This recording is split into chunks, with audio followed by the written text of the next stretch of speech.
America अब भारत से चूंकि संबंध अच्छे नहीं हैं, इसलिए वो पाकिस्तान को पुचकार रहा है, अपनी गोद में बैठा रहा है। यानी अब पाकिस्तान का आतंकवाद आतंकवाद नहीं रहा। हिंदू आतंकवादी नहीं हो सकता। परसों कहा था माननीय अमित शाह साहब ने, हमारे देश के गृह मंत्री जी ने। हमारा संविधान मजहब के आधार पर किसी अपराधी को छोड़ने का पक्षधर नहीं है। एक आतंकवाद तो वो है कि जिन लोगों को जिनकी निंदा की जाती थी, अब विश्व उनको समर्थन देने में लगा है। जैसे असीम मुनीर को लंच खिला रहे हैं वो। 50 साल से पाकिस्तान आतंकवाद को पाल पोस रहा है। अमेरिका जो है पाकिस्तान में मिलकर तेल खोजेगा। नमस्कार, मैं हूं संजीव श्रीवास्तव। आप देख रहे हैं 4 PM उत्तर प्रदेश। मित्रों, देश की जनता आज क्या जानना चाहती है?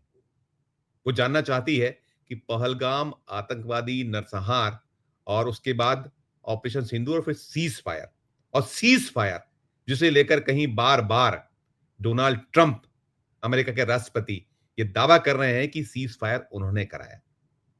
और मांग उठी थी संसद में अभी, जब 2 दिन तक ऑपरेशन सिंदूर को लेकर, चाहे वो लोकसभा हो चाहे राज्यसभा हो, चर्चा हुई, तो राहुल गांधी ने ताल ठोक कर कहा था कि प्रधानमंत्री नरेंद्र मोदी एक बार, सिर्फ एक बार सदन में ये कह दें कि डोनाल्ड ट्रंप झूठ बोल रहे हैं। नहीं आया उसका जवाब। और भी बहुत सारे प्रश्न जो हमने नुकसान या बाकी जो तमाम आरोप लगे इस सरकार पर कि कहां क्या क्या चूक रही, कहां हमारा फेल्यूर रहा, और क्यों नहीं वो जो हमारे देश में जो ये घटनाक्रम हुआ उसमें कुल 26 पर्यटक मारे गए, 25 भारतीय थे। उन विधवाओं के घर क्यों नहीं गए प्रधानमंत्री? उनको क्यों ढांढस नहीं बंधाने का उन्होंने साहस दिखाया, प्रयास किया? क्यों नहीं उन्होंने पीठ पर हाथ फेरने का, सिर पर हाथ रखने की कोशिश की अभिभावक होने के नाते? लेकिन कोई जवाब नहीं आया। और वो जो प्रश्न थे अनुत्तरित ही रहे। गोलमोल जवाब आए, और वो जो जवाब आए तो उसमें फंस गए। चाहे वो राजनाथ सिंह जी का जवाब हो, वो अपने जवाब में फंसे, या उन्होंने जो भाषण दिया उसमें फंसे। उधर अमित शाह साहब ने जो कहानी सुनाई पूरी की पूरी, कि इधर संसद में चर्चा शुरू होती है सोमवार को, और सोमवार को ही वो महादेव, ऑपरेशन महादेव चलता है, मारे जाते हैं। वो जो 3 महीने 5 दिन से आतंकवादी नहीं मिल पाते हैं, तो वो कहानी बहुत किसी के गले उतर नहीं रही। हालांकि दावा तो यही, और बहुत अच्छी बात है, क्योंकि ये भी रहा था कि गोदी मीडिया ने तो जैसे ही वहां ये घटनाक्रम सूचित हुआ था, कहीं हुआ, तो चलाना शुरू कर दिया गया था कि मिल गए सारे आतंकवादी और वो पाकिस्तान के हैं। इसे लेकर भी बहुत सारे सवाल उठे। संसद में बार बार कहा गया कि अब कम से कम गोदी मीडिया को इस तरीके से उपयोग करना बंद कर दीजिए। ठीक है, वो आपके लिए प्रचार का माध्यम है, आपका वो कहीं एक पूरी तरीके से पाला हुआ एक ऐसा कहीं तोता है जो आप चाहिए कहिएगा वही वो बोलेगा। लेकिन हमने कराची हासिल कर लिया, हमने इस्लामाबाद पर झंडा फहरा दिया, पूरी दुनिया में थू-थू हुई, सब कुछ हुआ, लेकिन नहीं बोला। और सवाल सबसे बड़ा यही है कि जब डोनाल्ड ट्रंप लगातार हमारे जो देश है उसे लज्जित कर रहे हैं, प्रधानमंत्री को कहीं ना कहीं कटघरे में बार बार खड़ा कर रहे हैं, तो प्रधानमंत्री क्यों खामोश है, क्यों चुप है? और दूसरा ये भी है कि जो ट्रेड वॉर में हमें ढकेल दिया है पूरी तरीके से, जो आर्थिक आतंकवाद झोंक दिया गया है, और वो कह रहे हैं कि भारत तो मृत आर्थिक एक नीति वाला पिटा हुआ देश है, इस पर भी चुप्पी। तो बहुत सारे सवाल हैं, बहुत सारे प्रश्न हैं। प्रश्न वो भी है कि जो प्रोटोकॉल तोड़कर जो वहां पाकिस्तान के जो सेना के प्रमुख मुनीर को दावत देना। प्रश्न ये भी है कि डोनाल्ड ट्रंप ने हम सभी, जो चाहे भारत हो या पाकिस्तान, दोनों को एक साथ खड़ा कर देना। जो हमारी पीओके है उसका अंतर्राष्ट्रीयकरण हो जाना, लगातार बने हुए। हमें उम्मीद थी कुछ प्रश्नों के जवाब आएंगे। तो जितना कुछ स्थितियां अब तक की हैं, हम बात पूरी की पूरी कर रहे हैं पहलगाम आतंकवादी नरसंहार, उसके बाद जो है ऑपरेशन सिंदूर, सीज फायर, और जो हमारा लक्ष्य था भारत का, हमारे प्रधानमंत्री का, कि हम आतंकवाद को नेस्तनाबूद कर देंगे, नष्ट कर देंगे। उस आतंकवाद पर दुनिया की जो बार बार सैर करते हैं, दौरे करते हैं, कहां लाकर खड़ा कर पाए? क्या वो स्थितियां पैदा कर पाए हैं? वैसे भी आरोप है कि आप कूटनीतिक स्तर पर भारत को फेल कर कर छोड़ दिया है बीते 11 सालों में। आपने विदेश नीति को बिल्कुल नेस्तनाबूद, पूरी तरीके से मटिया मेट कर दिया है बीते 11 सालों में। तो फिर क्या आप वो हासिल कर पा रहे हैं जो आपका लक्ष्य है? आपने पाकिस्तान को बख्श दिया, उसने गिड़गिड़ाया जैसा कहा गया, तो आपने बख्श दिया, क्यों बख्श दिया, ये भी सवाल पूछा गया। तो इन्हीं सब मसलों, इन्हीं सब मुद्दों पर बात करने की चलेंगे एक बहुत बहुत खास मेहमान के पास। पहले मैं उन्हें जोड़ना चाहूंगा, जुड़ गए हमसे, हमारे साथ हैं, आपने पहचान लिया होगा, राजेश बादल साहब। राजेश जी बहुत बहुत स्वागत। राजेश जी के परिचय की जरूरत है नहीं, राजेश जी का 4.5 दशक से ज्यादा का अनुभव नवभारत टाइम्स, आज तक और राज्यसभा टीवी जैसे एक महत्वपूर्ण जो देश का जाना माना एक ब्रांड था, उसे आप बनाने वाले ऐसे राजेश बादल जी। और सबसे खास मैं ये जरूर आपको स्मरण कराना चाहूंगा दर्शकों कि राजेश जी निरंतर विदेश मामलों पर लिखते हैं, टिप्पणियां करते हैं। ऐसे बादल साहब हमारे साथ हैं। राजेश सर पुनः आपका स्वागत। और शुरुआत में आपसे यहीं से करना चाहूंगा कि ये जो सब चल रहा है, जो खासकर जो अमीर मुल्क हैं या जो अपने आप को विकसित देश कहते हैं या जो दादा देश माने जाते हैं, इनका जो रवैया, हम जो आतंकवाद की बात है, हम ये देख रहे हैं कि पूरी की पूरी परिभाषा एक बदल गई है। पहली प्रतिक्रिया इस पे, क्योंकि मैं इसलिए सारी बात करूं कि हम भारत अभी लड़ रहा है और मैं आगे जो मैंने पाकिस्तान की बात की है वो सब भी पूछूंगा, लेकिन सबसे पहली प्रतिक्रिया कि क्या रवैया हो गया है पूरे दुनिया के ताकतवर देशों का, खासकर अमेरिका का, बादल साहब। देखिए संजीव, इन दिनों जो हम आतंकवाद की परिभाषा देख रहे हैं वो बदल रही है। और बदल क्या रही है, बदल गई है। पहले ये कहा जाता था जब कोई आतंकवादी हमला होता था किसी भी देश पर, अमेरिका पर जो हुआ था आपको याद होगा, जो ट्विन टावर पर जो हमला हुआ था, उसके बाद यूरोप में कई हमले हुए, भारत में कई हमले हुए। तो जब इन सब हमलों की वजह से सारे देश में नहीं, समूचे विश्व में आतंकवाद की निंदा होने लगी थी और आतंकवाद को एक ऐसा घृणित मान लिया गया था कि इससे पूरे वैश्विक स्तर पर सबको मुकाबला करना है। तब ये कहा जाता था कि आतंकवादियों का कोई धर्म नहीं होता, आतंकवादियों का कोई उनमें उनका पक्ष लेने वाला नहीं होता। और वास्तव में ऐसा हुआ कि जिन देशों ने आतंकवाद का समर्थन किया, आतंकवाद का पक्ष लिया, उनको हाशिए पर रहना पड़ा। पाकिस्तान सबसे बड़ा उदाहरण है कि वर्षों तक पाकिस्तान ग्रे लिस्ट में रहा, उसके अनुदान वाली सूची में। अब ये परिभाषा बदल गई है संजीव। अब हमें लगता है कि अब इन देशों ने आतंकवाद को एक अपने राष्ट्रीय हितों की हिफाजत के लिए एक हथियार बना लिया है। उस आतंकवाद को जिसकी वो निंदा करते आए हैं, अब वो आतंकवाद उनके अपनी ढाल बना रहे हैं। और ऐसी स्थिति में मैं देखता हूं कि समूचे संसार में एक डेमोक्रेटिक ढांचे को बड़ा नुकसान हो रहा है और उसमें वो देश जो आतंकवाद को पालते पोसते हैं वो अब बड़े प्रमुख भूमिका निभा रहे हैं। जी बिल्कुल बिल्कुल। हम अभी ये जो बात कर रहे हैं, देखिए अभी ऑपरेशन सिंदूर पर हमने 2 दिन लोकसभा 2 दिन राज्यसभा में लंबी चर्चा देखी, बहुत सारे प्रश्न थे, निरुत्तरित थे। हमें उम्मीद थी कि अब चूंकि संसद में मामला आया है और सरकार शायद अब बहुत गंभीरता से जवाब देगी, लेकिन क्या आपको निकलता है, और खासकर आतंकवाद की जो बात हो रही है, प्रधानमंत्री जी ने कहा था, चाहे वो मधुबनी वाला, वो जब लौटे थे सऊदी अरब से, कहा था कि हम जो मिट्टी में मिला देंगे, क्या वो लक्ष्य पूरे हो पाए? और जो जवाब को लेकर जितना जो चर्चा है, इस पे भी एक नोट, एक टिप्पणी आपकी। देखिए, ये तो समूचे राष्ट्र में सवाल है ही कि आतंकवाद की जो सबसे बड़ी फैक्ट्री है, आतंकवाद का जो बड़ा जनक है पाकिस्तान, उसको लेकर के जब प्रधानमंत्री ने कहा कि हम उनको उनके कल्पना से भी ज्यादा गंभीर सजा देंगे, लेकिन वो सजा क्या हुई? उन्होंने रिक्वेस्ट की, वो गिड़गिड़ाए कि श्रीमान हमको माफ कर दो, और हमने जो है उनको माफ कर दिया, क्योंकि ट्रंप तो इस बीच में थे नहीं, जैसा कि हमारी सरकार कहती है। जब ट्रंप नहीं थे तो आखिरकार पाकिस्तान सरकार ने ही कोई ना कोई याचना की होगी, हम ये मान के चले। तो अगर याचना की है तो हमने उनको माफ क्यों कर दिया? क्या हम भूल गए कि पहलगाम में हमारे भारतीय 26-25 भारतीय किस तरह से मारे गए, जिसके लिए प्रधानमंत्री ने संकल्प लिया था? तो वो अगर हमने उस पर ध्यान नहीं दिया तो आप क्या सोचते हैं कि पाकिस्तान तो आज से थोड़े ही करीब करीब आप मान लीजिए 50 साल से पाकिस्तान आतंकवाद को पाल पोस रहा है। और आतंकवाद की जो स्थितियां हैं वो पाकिस्तान को उनको संरक्षण देता रहा है। उसने तालिबान के खिलाफ अपने यहाँ समानांतर ट्रेनिंग दी और उनसे लड़ाई लड़ी जब सोवियत संघ वहां था, अमेरिका के इशारे पर। और उसके बाद आप देखें तो जब बांग्लादेश युद्ध हो गया तो उन्होंने कश्मीर में जरूरत से ज्यादा अपने आतंकवादियों को प्रशिक्षण दिया। और तो और अमेरिका में जो हमला हुआ था उसका जो मुख्य आरोपी था ओसामा बिन लादेन, उस वो भी तो पाकिस्तान में ही छिपा हुआ था। तो ये जो पाकिस्तान का राष्ट्रीय चरित्र है उसकी वजह से पाकिस्तान खुद भी अलग थलग पड़ा रहा।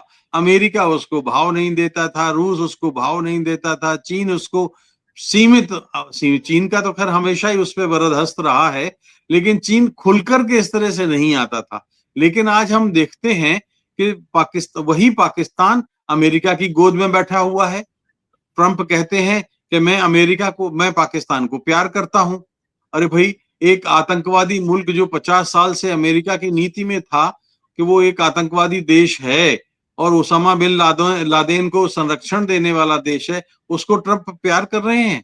इसका अर्थ ये है कि ट्रंप पाकिस्तान में अपना उस आतंकवाद को अपना अपना कुछ विदेश नीति का शिकार, उसका कुछ माध्यम बनाना चाहते हैं, रक्षा नीति का माध्यम बनाना चाहते हैं। देखिए, वर्षों तक तालिबान से लड़ने के लिए अमेरिका ने भी इस्तेमाल किया पाकिस्तान का।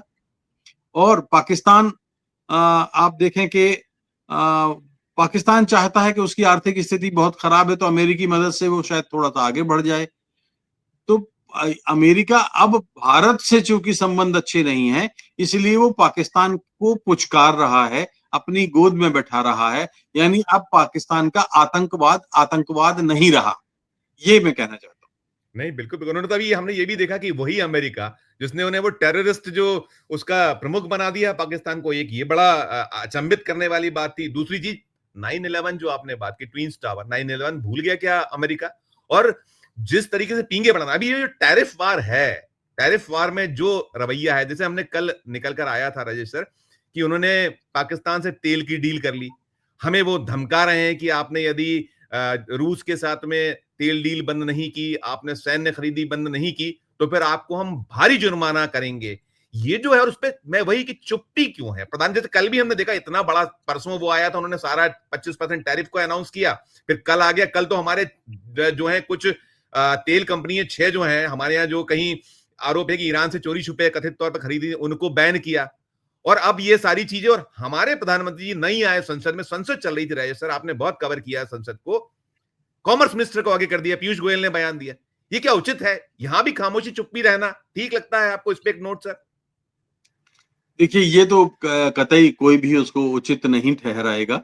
और प्रधानमंत्री जी हमारे इस देश का प्रतिनिधित्व करते हैं अंतर्राष्ट्रीय स्तर पर, तो ऑपरेशन सिंदूर, पाकिस्तान के साथ युद्ध विराम, इन सारे प्रश्नों पर संसद निश्चित रूप से उनका ही पक्ष जानना चाहती तो राज्यसभा में उनका नहीं आना मुझे तो वास्तव में अटपटा सा लगा है। लेकिन जो पहली बात आपने कही कि जो तेल वाली बात, मैं कहूं कि इस समय जो आतंकवाद है वो आतंकवाद अपनी परिभाषा बदल चुका है और 3 तरह का आतंकवाद इस समय दुनिया में हम देख रहे हैं। एक आतंकवाद तो वो है कि जिन लोगों को जिनकी निंदा की जाती थी, अब विश्व उनको समर्थन देने में लगा है। जैसे आसिम मुनीर को लंच खिला रहे हैं वो, और मैं उससे आसिम मुनीर पूछूंगा, मैं उसको डिकोड करना चाहूंगा। मैं, आप करिए कंटिन्यू, मैं उस पर पूछूंगा और पूछूंगा जी, प्लीज। आसिम मुनीर उनकी गोद में बैठे हुए हैं। आसिम मुनीर खुलेआम कश्मीर में और भारत के खिलाफ बयान देते हैं। इवन पहलगाम के जब हमला हुआ उसके चंद रोज पहले उन्होंने हिंदू और मुस्लिम को बांटने वाला एक बड़ा निंदनीय बयान दिया था। तो आसिम मुनीर तो खलनायक हैं। आसिम मुनीर को इसके बाद प्रमोशन करके फील्ड मार्शल बना दिया गया।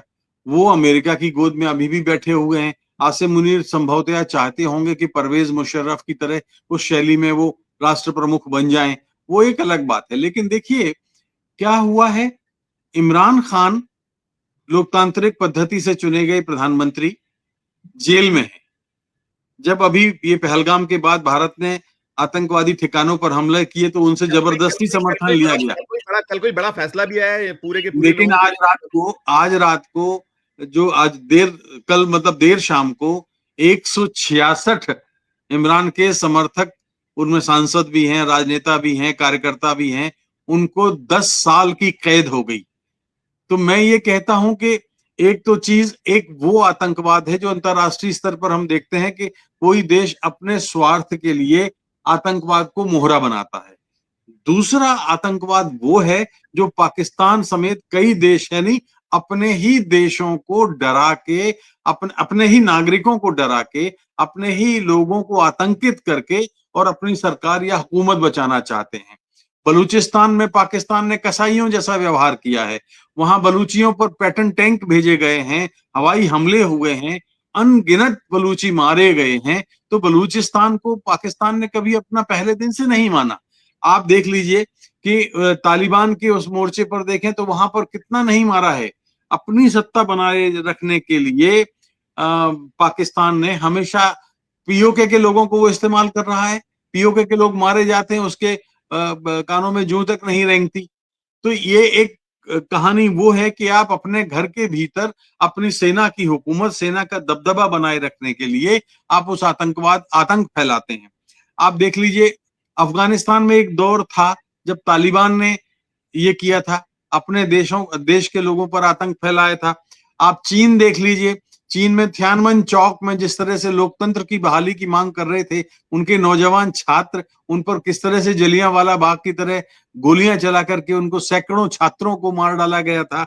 आप देख लीजिए बांग्लादेश में फिर पाकिस्तान का उदाहरण आएगा कि 1971 से पहले लाखों महिलाओं के साथ रेप किया था, वो तो उन्हीं के पाकिस्तान का हिस्सा था। तो उस पूर्वी पाकिस्तान में उस समय अपना आतंक, अपनी दहशत बनाए रखने के लिए वहां पाकिस्तान की हुकूमत ने अत्याचार किए थे और ऐसे अत्याचार किए कि अंततः वो देश ही अलग हो गया।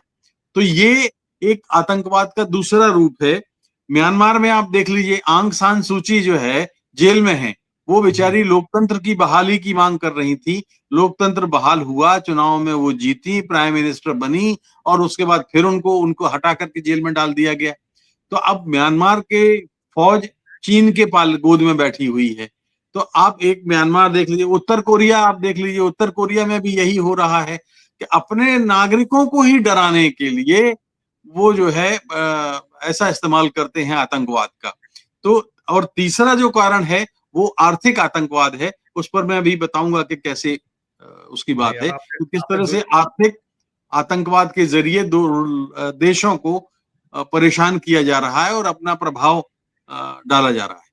नहीं, आप आर्थिक आतंकवाद तो बोल लीजिए, फिर मैं 2-3 सवाल और करूँगा आपसे। आप आर्थिक आतंकवाद जी, क्लियर नहीं तो करते हैं। जी। देखिए ना आर्थिक आतंकवाद, अब जैसे भारत के उन्होंने टैरिफ की बात कही, तो एक तरफ भारत से टैरिफ की बात करते हैं और दूसरी तरफ कहते हैं कि भारत और रूस की इकोनॉमी मुर्दा है। अरे भाई मुर्दा है अगर हमारी इकोनॉमी, तो आप फिर हमसे मरे क्यों जा रहे हैं बाजार में डी टैरिफ डील करने के लिए?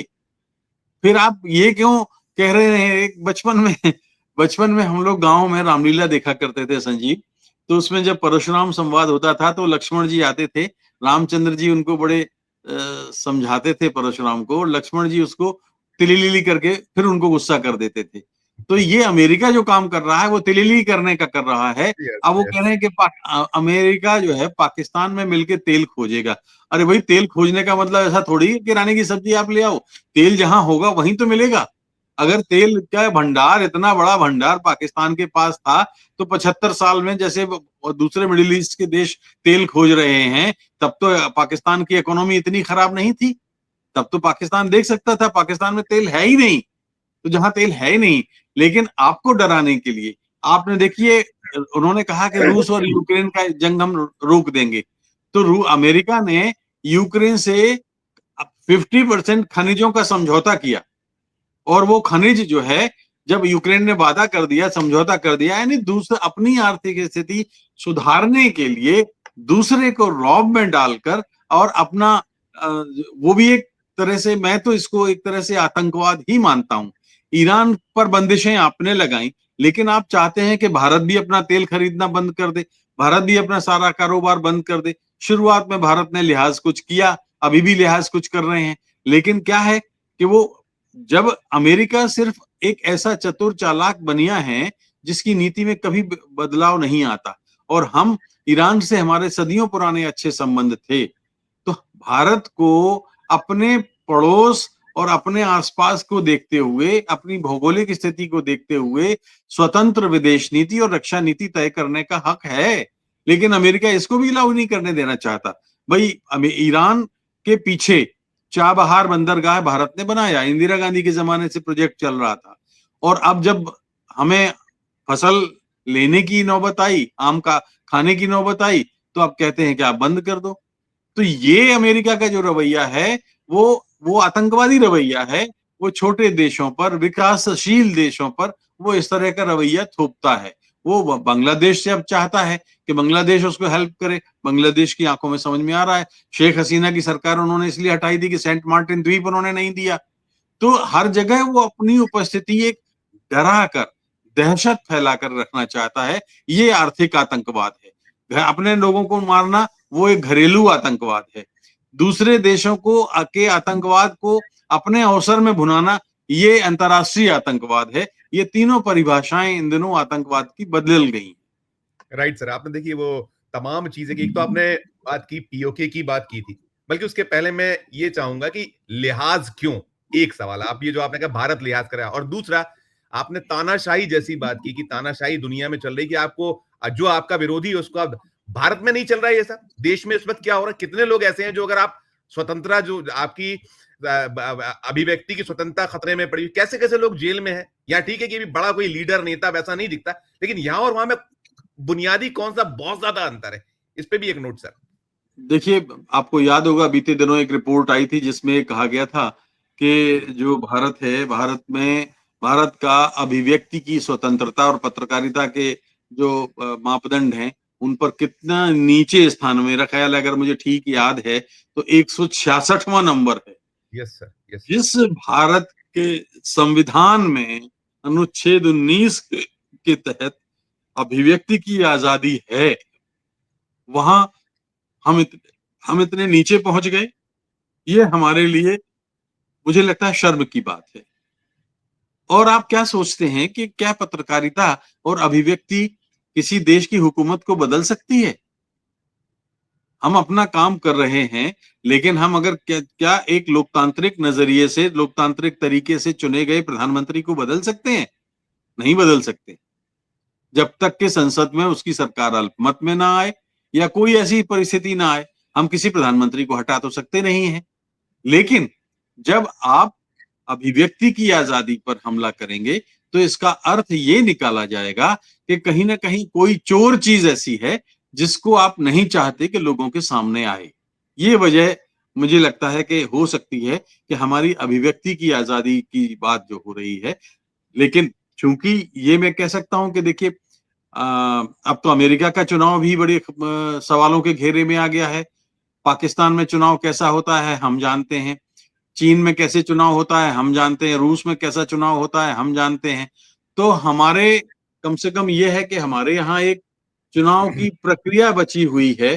भले ही चुनाव आयोग पर कितने ही सवाल उठाए जाएं, लेकिन चुने तो जाते ही हैं। यस। मैं पर्सनली तो चुनाव आयोग की जो भूमिका है उसको लेकर के कई बार सवाल और संदेह पैदा होते हैं। लेकिन अब एक व्यवस्था बनी है तो उसके तहत चुनाव तो होता ही है। पाकिस्तान का चुनाव तो मजाक है। आप बताइए ना, एक इमरान की पार्टी को पूरा मान्यता खत्म कर दी, उनके जेल में उनको डाल दिया, और उसके बाद भी इमरान की पार्टी के लोग अलग अलग बैनरों के तले चुन करके बहुमत में आए। राइट सर, उसके राइट। बाद भी जनता आप का, उसको जनता मानने को जनता नहीं। जनता का प्यार, जनता का प्यार है हाँ, मेरा तो ये बात मैं कह रहा हूँ। बिल्कुल। मेरे 3 4 5 सवाल, छोटे छोटे जवाब दे दीजिएगा, जितना सारगर्भित भी और जितना उसमें आ जाए समाहित, नहीं जाऊंगा उस पर, टाइम को नहीं बांधूंगा। आपने पीओके की बात की थी।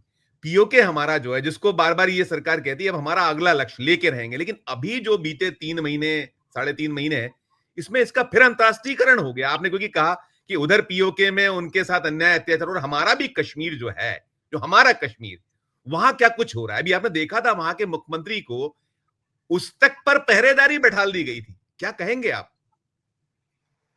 यही तो यक्ष प्रश्न है कि हम उसको पूर्ण राज्य का दर्जा देने को तैयार नहीं है। और जो लोकतांत्रिक पद्धति से निर्वाचित मुख्यमंत्री है, उसके साथ सुलूक ऐसा होता है। इसका अर्थ यह है कि कहीं ना कहीं कश्मीर के मामलों में हम कुछ चीजें सामने नहीं लाना चाहते।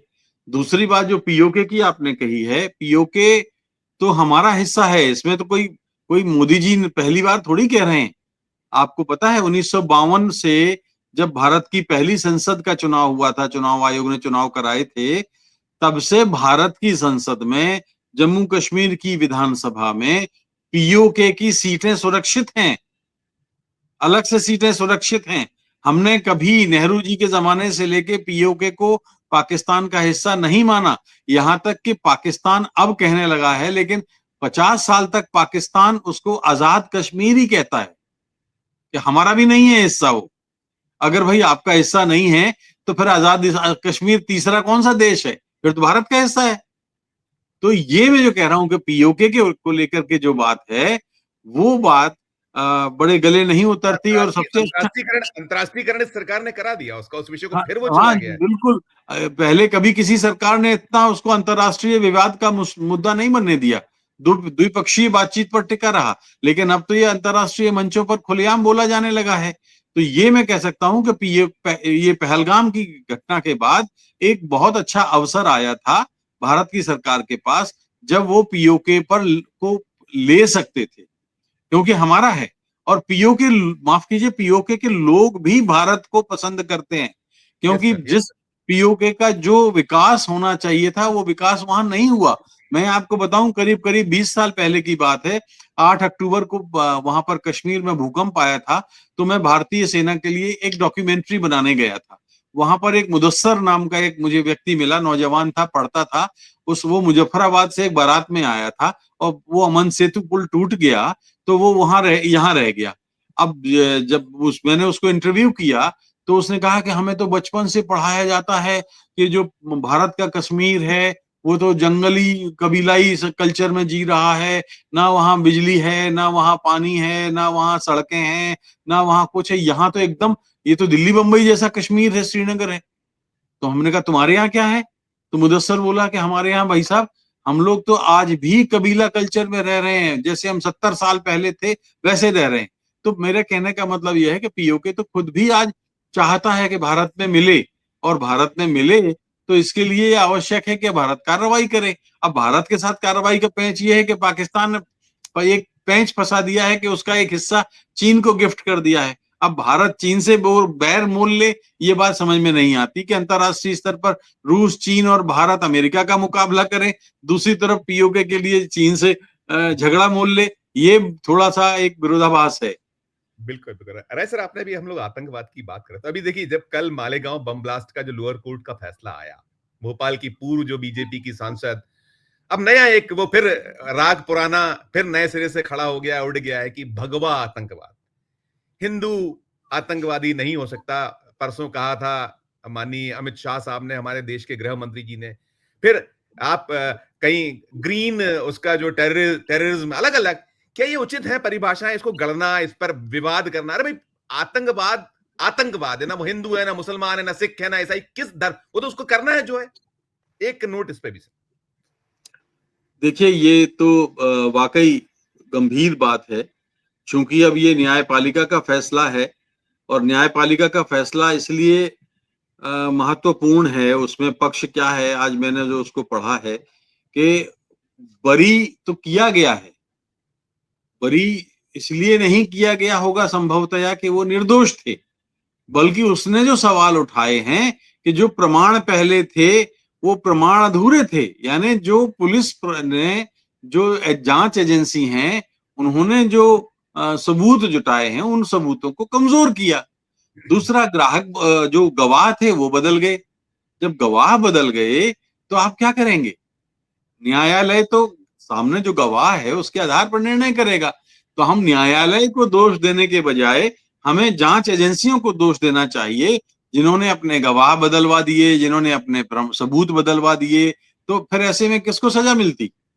ये जो चीज है, और निश्चित रूप से सरकारी जांच एजेंसियों ने जो बदलवाए हैं, जो परिवर्तन करा है, वो आप मान के चलिए कि कहीं ना कहीं उसमें व्यवस्था का समर्थन तो है। क्या उसमें हुकूमत का समर्थन नहीं होगा?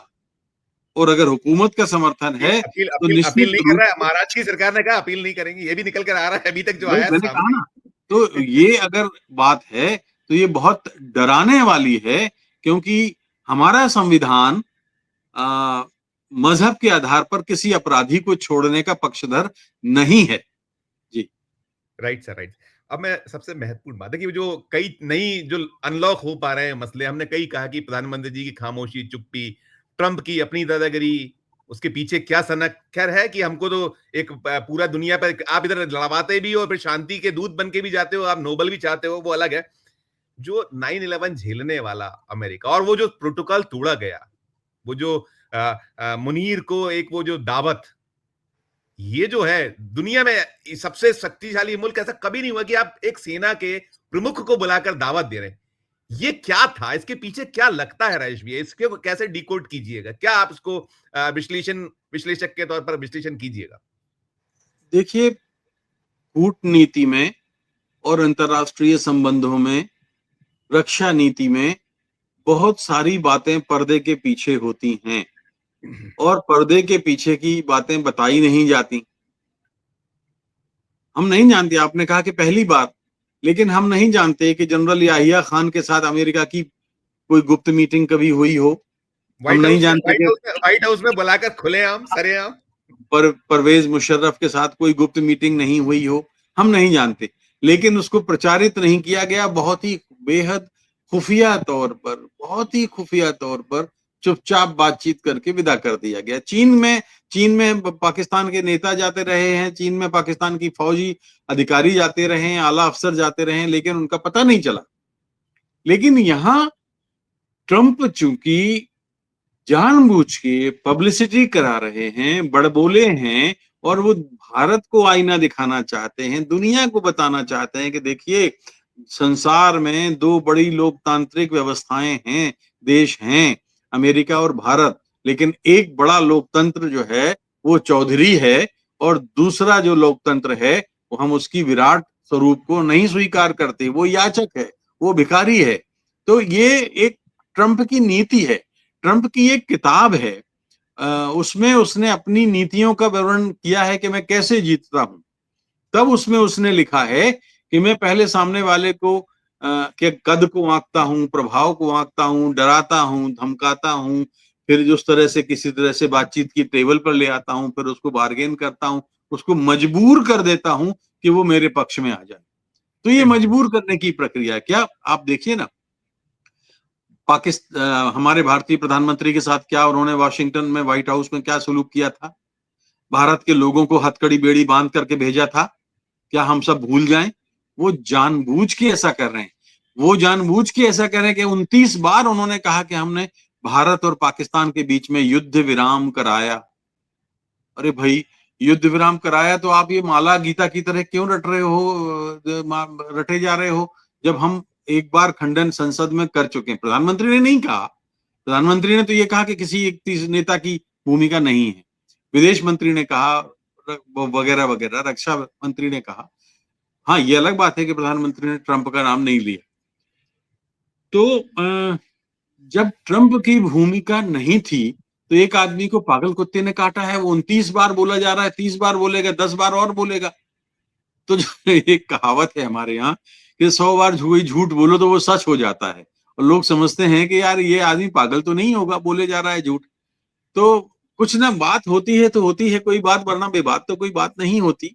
कुछ तो है जो सच हम लोगों से छिपाया जा रहा है या हम लोगों के सामने नहीं आया। जी। बिल्कुल, बिल्कुल नहीं, कुछ तो है जिसकी पर्दादारी है, आपने बिल्कुल सही कहा।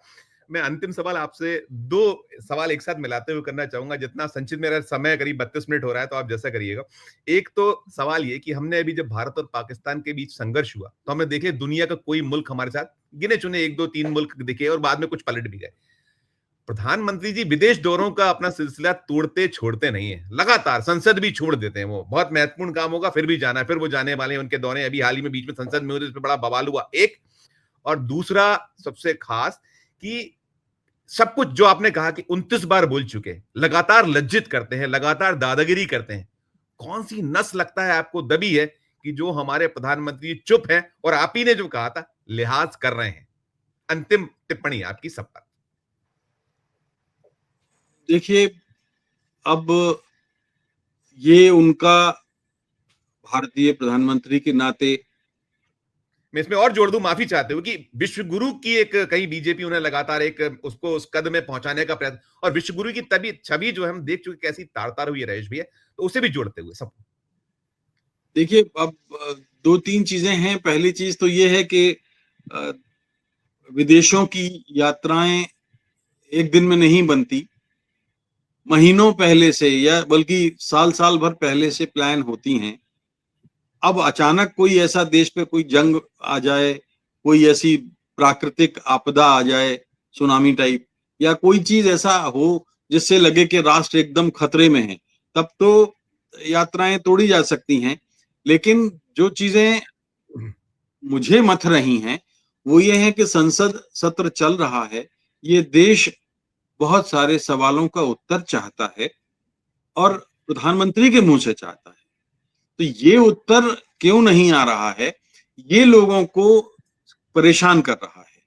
वो कहीं भी जाएं, हमें इससे कोई मतलब, मान लीजिए वो नामीबिया जाते हैं और नामीबिया से ये व्यापार करते हैं कि एक सुई नामीबिया को हम बेचेंगे, चाहे उस सुई को बेचने में हमें 1 लाख का खर्च आए। या वो कहीं और जाते हैं, छोटे छोटे देशों में जाते हैं, कहीं आप अंडरगारमेंट बेचने की बात करेंगे, कहीं तेल बेचने की बात करेंगे, कहीं हथियार बेचने मैं की आपको बात अगर आप करेंगे। अनुमति दें इंटरप्ट करूंगा, आपका फ्लो टूटेगा और दर्शक भी शायद मुझे कहें कि आपने फ्लो तोड़ दिया। आप बताइए कि 11 सालों में कितने मुल्क वो जा चुके? क्या आपको कभी देश को मालूम है कि इस मुल्क में जाने से ये हुआ, इस मुल्क में जाने से हमने पाया? क्योंकि आप ध्यान करिए, आपने भी यात्राएं की हैं। प्रधानमंत्री यात्रा में जाने के पहले बताते थे और यात्रा से लौटते थे, या हवाई जहाज में हमें ध्यान है कि प्रेस कॉन्फ्रेंस हो जाया करती थी। हमने किन-किन जो मसले बताने लायक हैं, जो नहीं बताने लायक है उस पे ठीक है। इस पर भी देखिए एक जोड़ दीजिएगा। देखिए, अब ये तो प्रधानमंत्री कार्यालय ही बता सकता है कि अब तक उन्होंने कितनी 11 साल में यात्राएं की। हम लोगों ने तो रिकॉर्ड रखा नहीं, लेकिन हाँ, ये मैं कह सकता हूं कि वो एक ऐसा रिकॉर्ड होगा जो यात्राओं के नजरिए से किसी भी भारतीय प्रधानमंत्री का सर्वाधिक यात्राओं का रिकॉर्ड होगा। तो ये मैं कह सकता हूं। और दूसरा देश मैं ने ये क्या कह पाया? सकता देश ने क्या हूं, पाया? ये तो मालूम, देश ने क्या दूसरा पाया? ये ये दूसरा ये कि हासिल क्या हुआ, ये तो यस। हमने देख लिया कि जब पाकि पहलगाम का मामला हुआ, हमारे ऊपर आतंकवादी हमला हुआ और पाकिस्तान के साथ हमने आतंकवादी कैंपों को बर्बाद करने का प्रयास किया, तो उसपे विश्व के कितने देश सामने आए। मेरा ख्याल है कि रूस तक का कोई बहुत खुलकर बयान नहीं आया, चीन का तो आना ही नहीं था। अफगानिस्तान को हमने मान्यता ही नहीं दी तो नहीं आया, नेपाल का नहीं आया, श्रीलंका का नहीं आया, म्यांमार का नहीं आया, भूटान का नहीं आया। ये तो हम पड़ोसियों की बात कर रहे हैं। बाकी बाहर से तो कोई मतलब आने का क्या है, किसका आया है। और संसद में तो ये कहा गया कि सारी दुनिया हमारे साथ, 2 या 3 देश पाकिस्तान के साथ थे। सारी दुनिया कौन-सी खड़ी थी, कहाँ की खड़ी थी, ये तो अब अध्ययन करने का विषय है, उसके बाद पता लगेगा। लेकिन ये सच है कि जिसका एक अवसर भारत को मिला था, वो उसने गँवा दिया और ये अवसर किसी भी देश की ज़िंदगी में बार-बार नहीं आते। राइट। नहीं, आप लिहाज क्यों, ये भी बता दीजिए कि लिहाज क्यों, चुप्पी खामोशी क्यों, हम क्यों नहीं रिएक्ट कर पा रहे हैं प्रधानमंत्री जी? सिर्फ एक अंतिम लाइन। मैंने अभी आपको कहा था ना कि बात होती रहे तो होती है, कोई कोई तो बात है। अब चुप्पी खामोशी इनकी बनी हुई है और एक तरफ से वो बड़बोला पागल राष्ट्रपति है, जो कुछ भी बोले जा रहा है। तो ऐसी स्थिति में ये कौन-सी नीति है कि दुनिया का चौधरी अपने आप को समझने वाला आपके ऊपर लगातार वाणी से आक्रमण कर रहा है और हमारे पास कोई ढाल भी ऐसी नहीं है। तो आजकल तो वाणी का जवाब वाणी से दिया जाता है, हथियार बिल्कुल। का जवाब हथियार से दिया जाता है, गोली का जवाब गोले से देने की बात हम करते हैं। तो हम ये जवाब क्यों नहीं दे रहे हैं, ये लोगों के दिमागों में सवाल बैठा हुआ है। राइट सर, राइट, बिल्कुल सही कह रहे हैं। ये यही थे प्रधानमंत्री जो मोहन सिंह कहते थे, मनमोहन सिंह जी को बड़ा पूरी की पूरी बीजेपी मजाक उड़ाती है। आज आप क्या कर रहे हैं, ये कहीं देश को खल रहा है। बहुत शानदार, अच्छी चर्चा करी राजेश जी, बहुत बहुत शुक्रिया, बहुत बहुत आभार। तो मित्रों, आपने सुना राजेश बादल जी को। राजेश बादल जी ने प्रत्येक सवाल का बेबाकी से जवाब दिया। उन्होंने हर जो प्रश्न आपके मन में है, जो आम जन के मन में दौड़ रहा है, उसे देने की कोशिश की, उसे बताने की कोशिश की, उसके जो विभिन्न कोण है, उसे कहीं स्पष्ट करने का प्रयास किया। हमने जो सवाल पूछे, उसे उन्होंने स्पष्ट करने का प्रयास किया और जो कुछ उनकी राय रही है, उन्होंने स्पष्ट किया कि हमें भी खल रहा है और वास्तव में खल रहा है, जिनको वो मौन मोहन सिंह कहते थे। मनमोहन सिंह को बीजेपी और स्वयं प्रधानमंत्री ने अनेक बार कहीं उनका उपहास उड़ाया, तो क्यों चुप हैं वे? क्यों खामोश हैं? और इतना एक गंभीर अवसर है, इतना महत्वपूर्ण मौका है जहां बोलना चाहिए, क्योंकि देश का सवाल है, किसी व्यक्तिगत नहीं है, आप प्रधानमंत्री हैं हमारे देश के। तो आप एक ताल ठोकिए, जैसे आप छाती ठोक कर कहते थे 56 इंच का सीना, एक अकेला सब पर भारी। तो ठीक है, वो अब आप नहीं रहे, लेकिन फिर भी इतनी तो बात है, भारत में 140 करोड़ का मुल्क है। यदि उस मुल्क को कोई बताए, उसकी इकोनॉमी को कोई डेड इकोनॉमी कह दे, तो ये तो तमाचा है हमारे सब जो 140 करोड़ भारतीय हैं उनके मुख पे। कुछ बोलिए प्रधानमंत्री जी, यही ध्वनित है इस पूरे के पूरी बातचीत इंटरव्यू में। और ये सुनने के बाद आपकी अपनी क्या राय है? इस वीडियो के कमेंट बॉक्स में जाकर जरूर अपनी राय प्रकट कीजिएगा, और हमारी ये चर्चा अच्छी लगे तो चैनल को लाइक कीजिएगा, सब्सक्राइब कीजिएगा, ज्वाइन का बटन दबाइएगा तो और हमारी हौसला अफजाई होगी। प्यार और स्नेह बना रखिए और देखते रहिए 4 PM उत्तर प्रदेश। धन्यवाद, नमस्कार।